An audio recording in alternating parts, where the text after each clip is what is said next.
Welcome back to my channel কিছুক্ষণ আমি। বন্ধুরা, আজকে আমি বলতে চাই রাগ মানুষকে কোথায় নিয়ে যায়। কোনো এক সময় কোনো একজন ভয়ঙ্কর রাগ হলো এবং এই রাগের কারণে তার পাশে একটি কাচের গ্লাস ছিল এবং সেটাকে সে ধরে ছুঁড়ে মারল। আর এই কাচের গ্লাসটি গিয়ে তার যে টেবিল ছিল, একটা কাচের টেবিল, সে টেবিলে গিয়ে লাগলো। আর তখন কি হলো, টেবিলের একটি কোণা ভেঙে গেল। তখন সে একটু কষ্ট পেল যে আমার রাগের কারণে আজকে সুন্দর একটি টেবিল ভেঙে গেল। এবং সে তখন গিয়ে সে টেবিলের গ্লাসগুলো সে তোলার জন্য এগিয়ে গেল। আর তখন সে যখনই কাচ তুলতে গেল, সে একটি কাচের টুকরার উপরে সে পা দিয়ে দিল। আর তখন তার পায়ের নিচের বেশ কিছু অংশ কেটে গেল, অনেক রক্ত বের হলো। সে তড়িঘড়ি করে, তার ঘরে ওষুধ ছিল, ব্যান্ডেজ ছিল, সে সেটাকে লাগালো এবং ব্যান্ডেজটা সে পেঁচিয়ে নিল এবং সে প্রচন্ড ব্যথায় কষ্ট পাচ্ছিল। আর তখন তার সেই চলাফেরা, সেই অফিসে যাওয়া, কাজকর্ম সমস্ত কিছু ব্যাহত হলো। পরের দিন সে ডক্টরের কাছে গেল। ডক্টর তাকে সেই পা দেখে বলল, অনেক অংশ আপনার কেটে গিয়েছে এবং ভিতরে একটি কাচের টুকরাও রয়েছে।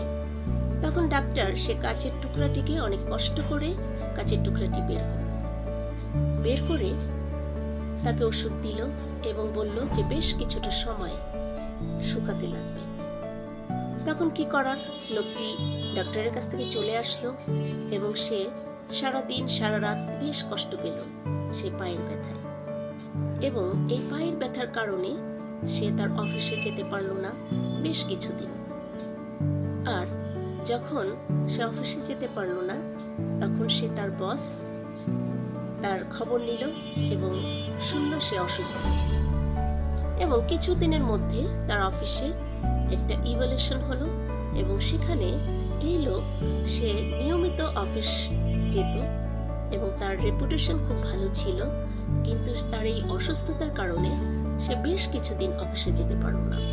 আর তখন তার সেই ইভ্যালুয়েশনটা খুব একটা ভালো আর হলো না। তার অফিস বন্ধ গেল বেশ কিছুদিন এবং এই কারণে তার একটি বিশেষ সুযোগ থেকে সে ব্যাহত হলো। আর সে তখন এটা যখন শুনল, সে ভীষণ কষ্ট পেল এবং সে খুব দুঃখিত হলো এবং নিজের ভুলটি সে বুঝতে পারল। সে চিন্তা করলো যে ছোট্ট একটি রাগ, এই ছোট্ট একটি রাগ আজকে যদি আমি দমন করতে পারতাম, তাহলে আজকে এতগুলো ঘটনা ঘটতো না। বন্ধুরা, চিন্তা করুন, সেই গ্লাস ছুঁড়ে মারা থেকে শুরু করে তার একটার পর একটা স্টেপ বাই স্টেপ কতগুলো ভোগান্তি তাকে সহ্য করতে হয়েছে এবং অবশেষে তার একটা লাইফের একটা সুন্দর একটা মেসেজ থেকে সে বিরত থাকলো এবং সুন্দর একটি সেই পর্যায়ে সে যেতে পারত, সেখান থেকে সে দূরে সরে গেল। আজকে আমি বলতে চাই, এই ছোট্ট রাগ, এই রাগকে আসুন আমরা সকলে দমন করি, এই রাগকে আমরা সকলে বর্জন করি। আজকে এই ছোট্ট একটি রাগ থেকে আমাদের জীবনে অনেক বড় কিছু ঘটে যেতে পারে, অনেক কিছু ঘটে যেতে পারে।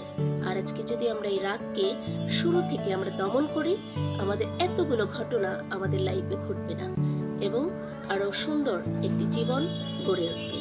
তাই আসুন সকলকে আমি আহ্বান জানাই, আমরা সকলে আমাদের নিত্য নৈমিত্য জীবনে আমরা রাগকে দমন করি, আমরা রাগকে কন্ট্রোল করি, আমরা রাগকে পরিহার করি। সকলে ভালো থাকবেন। ধন্যবাদ।